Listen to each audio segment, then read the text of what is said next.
Bonjour à toutes et à tous, bienvenue sur Coezy pour un temps de parole entièrement consacré à la piste longue, à la future piste longue de Mayotte. Alors, où est-ce qu'elle sera ? Quand est-ce qu'elle va démarrer? On va avoir des éléments de réponse avec Christophe Masson, qui est délégué à la piste longue, en quelque sorte le directeur de projet de ce gros chantier. Christophe Masson, bonjour. Bonjour. Merci d'avoir accepté notre invitation. On a une tonne de questions. Déjà, on va rétablir un certain nombre de vérités ou d'informations, parce qu'il y a beaucoup d'informations qui circulent. Est-ce que, oui ou non, il y a véritablement le projet de créer une deuxième piste ailleurs que sur Petite Terre, notamment du côté de M'Tsangamouji? Alors, il y a effectivement des études en cours sur une solution alternative d'emplacement pour la piste longue. Oui. Alors, ce n'est pas une deuxième, hein, parce que ce sera de toute manière l'un ou l'autre. D'accord. Je recadre un peu l'ensemble pour expliquer pourquoi cette étude. Jusqu'à mi-2022, nous avons mené toutes les études de définition technique de la solution de la piste longue sur le site de Pamandzi, en tenant compte de toutes les évolutions qu'il y a pu y avoir ces 10 dernières années, notamment en matière de risques naturels, Oui. en tenant compte notamment du nouveau volcan Fani Maoré.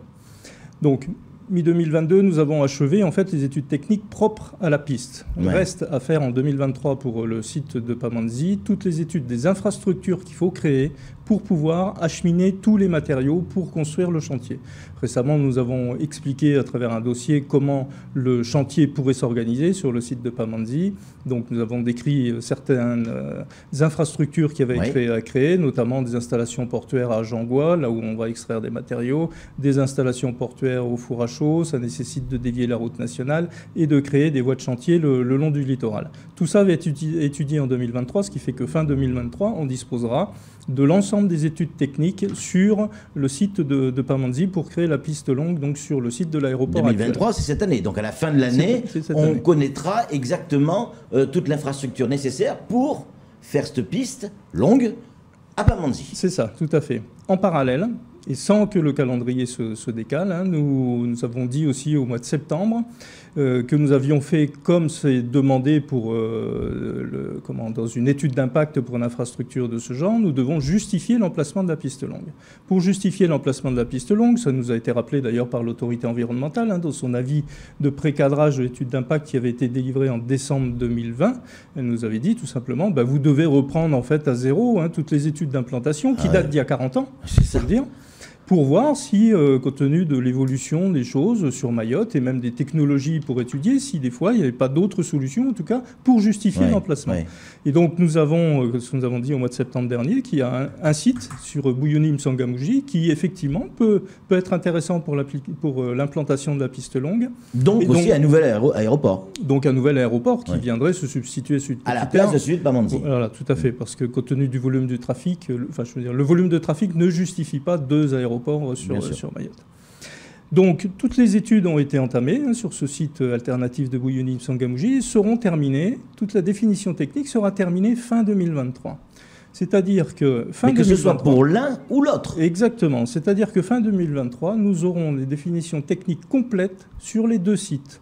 Et donc, à ce moment-là, si effectivement le site de Bouyouni M'Tsangamouji est intéressant, il faudra faire un choix entre les deux pour pouvoir enchaîner sur le processus de déclaration d'utilité publique et un début de travaux en 2026, quel que soit le site qui aura été choisi. Et ça, c'est important ce que vous nous dites, Christophe, parce que ça veut dire que, quel que soit le site, la date de construction de la piste ne change pas. Exactement, c'est 2026. C'est 2026. Fin 2023, on aura tous les éléments. Vous, en tant que technicien, vous allez donner tous les éléments à ceux qui doivent trancher, décider, Pamandzi ou M'Tsangamouji, où sera l'aérogare ou l'aéroport avec cette piste. Vous, dans l'absolu, tous les documents seront prêts. Ça sera aux politiques à choisir. Tout à fait. Et aussi, on consulte le grand public au fur et à mesure sur toute l'année 2023.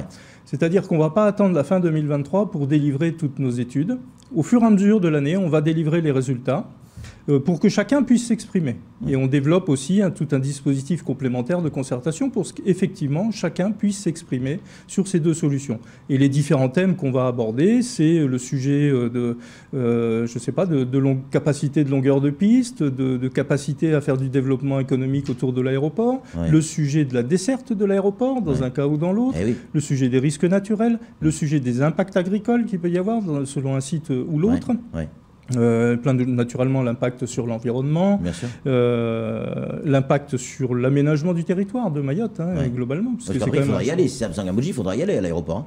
Oui, il y en a qui habitent aussi M'Tsangamouji, qui doivent aller aussi à l'aéroport. C'est pas faux. Sur Petite Terre. Il faut voir les choses dans les deux sens. C'est vrai, vous avez raison. Donc c'est pour ça que sur ce sujet-là, par exemple sur la desserte, donner une information, on fait une enquête passager là, qui démarre demain matin à l'aéroport, justement pour interviewer les passagers aériens, pour avoir leur sentiment déjà sur la desserte actuelle et avoir leur sentiment sur des possibilités de desserte sur le site actuel avec des améliorations, mais aussi sur le site de Bouilloni-M'Tsangamouji. Ça permettra d'alimenter la comparaison entre les sites sur ce thème-là. Christophe Masson, ce que vous venez de dire est extrêmement important parce que ça coupe l'herbe sous le pied à toutes les mauvaises informations qui circulent et sur la toile et dans certains médias. Quoi qu'il arrive, en 2026, la piste démarre. La construction de la piste démarre. Alors que ce soit le site de M'Tsangamouji ou celui de Petite Terre, de Pamandzi, dans tous les cas de figure, ça démarre. Si c'est Pamandzi, parce qu'il y a quand même déjà l'aéroport. À M'Tsangamouji, il n'y a pas encore l'aéroport. Là, on ne parle que... Et donc, les coûts seront différents. Mais les coûts de construction pour avoir la totalité, forcément. On ne va pas déplacer, transporter l'aéroport de Pamandzi à M'Tsangamouji. Il va falloir le construire. Donc, ça va générer des coûts supplémentaires. Donc, a priori, oui. Pas certain. Ah oui. Il faut qu'on regarde les coûts. On sait aujourd'hui, on a réévalué sur le site de Pamandzi en tenant compte de toutes les protections qu'il faut mettre en œuvre par rapport au risque de tsunami, notamment. Donc on a dit que le coût sur le site de Pamandzi n'était plus de 250 millions comme ça avait été évoqué il y a 10 ans, mais maintenant il est entre 550 et 700 millions. Eh oui. Attention, c'est que sur le site de Pamandzi, on est extrêmement contraint par certaines choses, par le fait qu'il y a l'exploitation de l'aéroport juste à côté qu'il faut maintenir. Donc, c'est-à-dire qu'il y a bon nombre de travaux de nuit qui vont devoir être faits de nuit sur des périodes très courtes, périodes nocturnes très courtes. Donc tout ça, ça a un coût. Il faut amener des matériaux aussi de grande terre. Tout ça, ça a un coût. Ce que je veux dire par là, c'est que sur le site de Bouilloni, aujourd'hui, il n'est absolument pas certain que ça coûte plus cher. Je ne vais pas dire non plus que ça coûte moins cher, mais en tout cas, on doit l'évaluer, ce coût. Et ce coût va dépendre essentiellement en fait, de la nature des matériaux qu'on va rencontrer sur le site de Bouilloni, savoir si c'est des matériaux qu'il faut traiter pour les réemployer. C'est ça qui va essentiellement déterminer le coût. Mais aujourd'hui, on ne peut pas dire que l'un est plus cher que l'autre.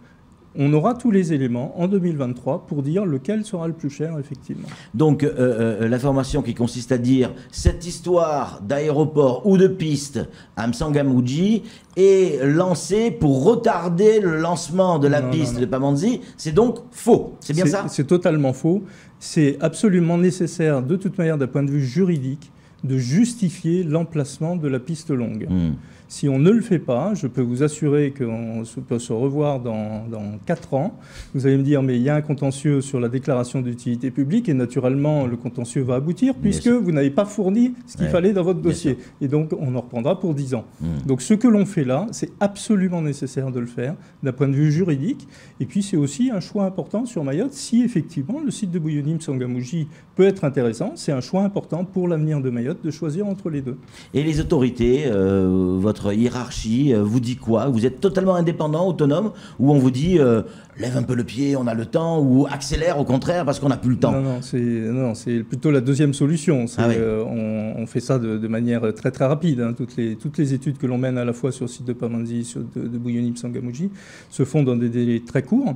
Mais néanmoins, on maintiendra le délai donc, de fin 2023 pour disposer de tous les éléments. Fin 2023, c'est dans quelques mois, c'est dans Christophe. Quelques mois, mais les études sont déjà en cours. Tous les prestataires sont déjà en train de travailler. Je vous dis, il y a une enquête passager. Les études géotechniques, là, démarrent à la fin de ce mois.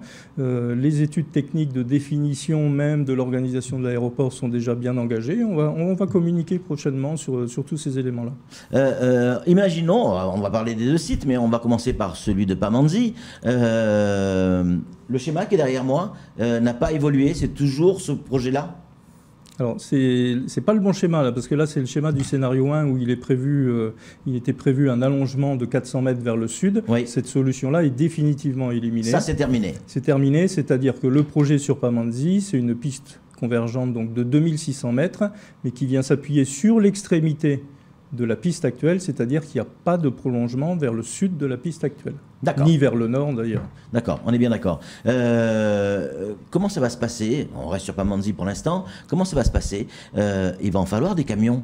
Il va en falloir des tonnes et des tonnes et des tonnes de matières premières qui arrivent. D'abord, cette matière première va arriver d'où? On va démonter quelle colline pour ça? Est-ce que ça va arriver de l'extérieur? Est-ce qu'on le prend chez nous? Alors, tout sera pris sur Mayotte. Il D'accord. faut à peu près, on va dire, 3 millions de mètres cubes de matériaux. C'est Ouais. énorme. Hein, Oui.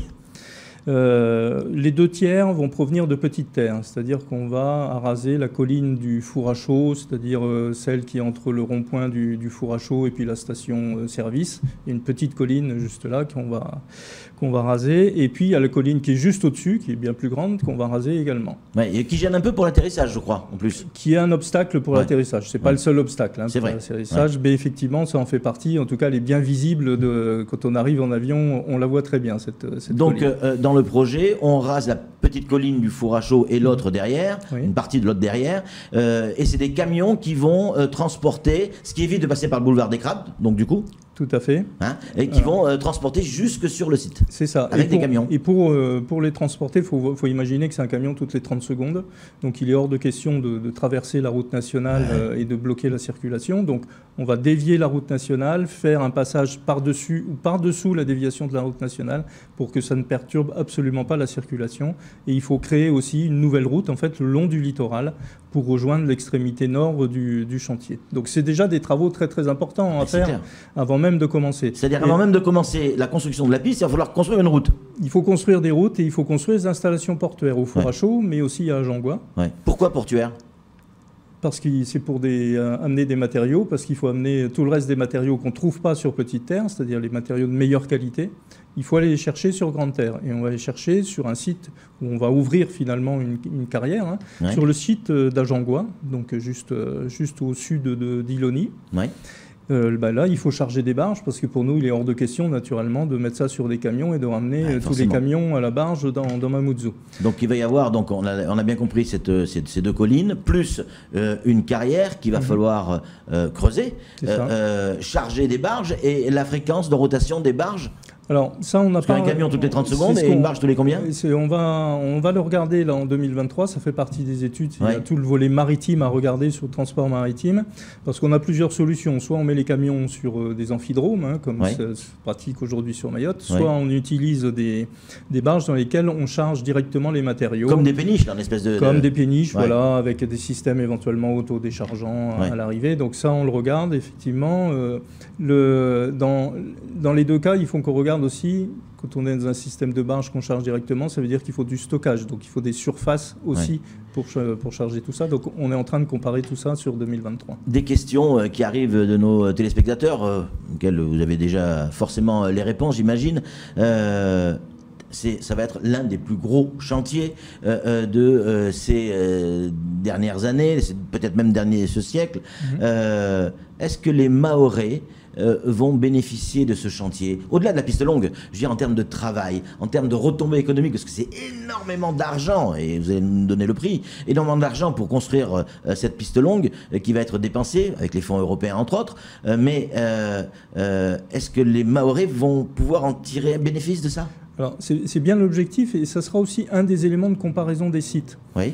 Un des éléments, ça sera de dire quelle pourrait être la contribution finalement de la piste longue au développement De l'île. endogène Bien sûr. de Mayotte. Et donc, dans l'un ou l'autre des cas, on va comparer ces sites par rapport à ce critère, parce qu'effectivement, la piste longue, c'est important d'un point de vue aérien pour susciter davantage de concurrence et que ça améliore Bien sûr. les prix des billets d'avion. Mais il faut aussi que ça bénéficie aussi au développement économique de Mayotte. On parle du tourisme, mais ce n'est pas que ça. Donc on va regarder ça justement dans les deux sites et voir quelle pourrait être la contribution de la piste longue à ce développement. Enfin, on ne va pas avoir une société qui arrive de l'extérieur, qui va construire toute la piste longue, et nous, les Maoris, on va rester les bras croisés comme ça au bord de la piste et regarder. Alors, il y aura forcément des sociétés extérieures qui viendront, ne serait-ce que par le matériel qu'il faut amener. Il n'existe pas sur Mayotte, donc forcément, il y aura des besoins. Mais l'objectif, ce sera bien aussi d'avoir des travaux qui pourront être réalisés par les entreprises qui sont sur Mayotte. Et aujourd'hui, on mène une démarche aussi vis-à-vis des jeunes, que ce soit collégiens, lycéens, mais également les 20-30 ans. C'est-à-dire ceux qui potentiellement pourront participer à la construction, mais en tout cas utiliseront en fait ultérieurement la piste longue. Donc on a cette démarche. Là aussi, c'est en ayant l'optique du développement, développement durable sur Mayotte, pour faire participer les jeunes finalement un peu à la définition de ce projet, avoir leur avis, pour qu'ils puissent s'imprégner de tout ça, et puis peut-être aussi, c'est ce qu'on a vu avec le rectorat, qu'ils puissent se diriger aussi un peu vers tel ou tel métier. Bien sûr.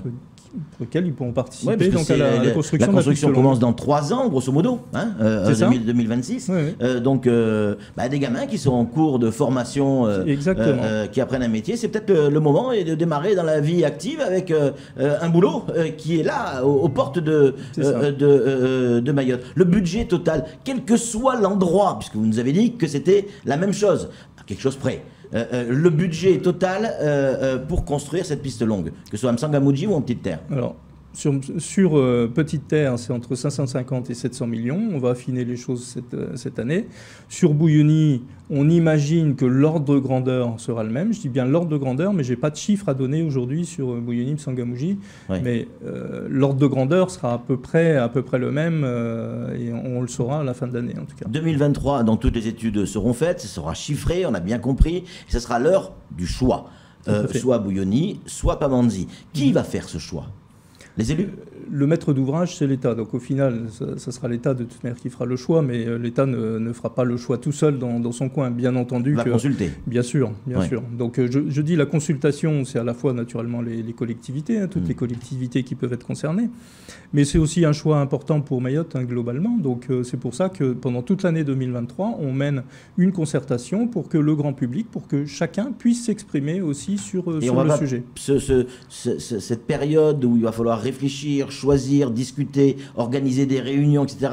On connaît la lourdeur administrative française. Va pas retarder le début des travaux. Précisément, c'est pour ça qu'on va délivrer toutes nos études au fur et à mesure en 2023, pour que chacun puisse s'exprimer thème par thème, au fur et à mesure. Voilà, et ne pas attendre la fin, effectivement, pour avoir le paquet cadeau et se dire on prend 6 mois pour choisir. Non, c'est pas ça. On va délivrer les informations au fur et à mesure. Chacun pourra s'exprimer sur chaque thème au fur et à mesure, ce qui fait qu'on gagnera du temps, effectivement, sur le choix à partir de la mise à disposition de l'ensemble des données fin 2023. Alors, l'État et les élus vont devoir choisir un projet. Lequel est-ce que vous, en tant que technicien, vous avez déjà un avis ou vous refusez d'avoir un avis? À ce stade, je me refuse d'avoir un avis parce que je sais que les études que l'on a menées, notamment sur Bouyouni, M'Tsangamouji, comme je citais tout à l'heure, les études de sol, c'est quelque chose quand même qui est essentiel. Les études environnementales aussi, notamment savoir si on a des espèces protégées. Il se trouve qu'a priori, il n'y a pas d'enjeux environnementaux sur le site de Bouyouni M'Tsangamouji par rapport au site de Pamandzi. Néanmoins, il faut le vérifier. Voilà. Donc mais ça ne vous semble pas aberrant ni absurde la construction d'une piste et d'un aéroport à M'Tsangamouji, Bouyouni? Non, pas du tout. Je dirais si c'était aberrant et si on avait déjà un argument aujourd'hui pour dire c'est pas réaliste, on l'aurait déjà éliminé. On a identifié dans nos études que l'on a menées en 2022, on avait identifié 6 sites potentiels. Sur les 6, il y en a 5 qu'on a éliminés directement. Parce qu'en regardant un peu les choses, il y avait des pistes qui étaient mal orientées par rapport au vent dominant, ou alors c'était des volumes de terrassement qui étaient déraisonnables par rapport à un projet de la sorte, donc on les a éliminés. Celui-là, on n'est pas capable de l'éliminer, donc ça veut dire qu'il est potentiellement réaliste, donc il faut le regarder. Christophe Masson, c'est presque déjà la fin, de ce temps de parole. Est-ce que vous, au fond de vous-même, vous avez le sentiment que ça y est, on y est, on est à 2 doigts, à quelques mois de toucher le début du projet? Oui, tout à fait. Moi, je redis 2026. Hein, j'allais dire quand vous vous rasez le matin, mais non, apparemment vous ne rasez pas le matin. Je taille la barbe de temps en temps. Non, mais vous vous dites, là, cette fois, on va y arriver, parce que c'est aussi une aventure humaine extraordinaire que vous vivez. Oui, tout à fait. Bon, j'ai déjà piloté d'autres grands projets d'infrastructure, mais celui-là est passionnant, effectivement. Moi, si j'ai un message à faire passer, c'est que 2023 est une année quand même importante. Il faut que chacun s'imprègne du sujet, n'hésite pas à donner son avis sur le sujet, sur tel site ou tel autre. Je pense que c'est un choix qui est vraiment essentiel pour Mayotte. Voilà. Et il faut regarder ça effectivement sur du long terme. On organisera sur Kwezi des débats où on évoquera les 2 possibilités. Et puis, pourquoi pas, on vous invitera pour au moins entendre les uns et les autres à donner leur avis. Merci 1000 fois, Christophe Masson, d'être toujours présent. À chaque fois qu'on a besoin d'éclaircir une situation, vous répondez présent dans les médias et je tenais à vous en remercier. Merci beaucoup, c'est tout pour ce premier temps de parole. Tout de suite, la suite de nos programmes.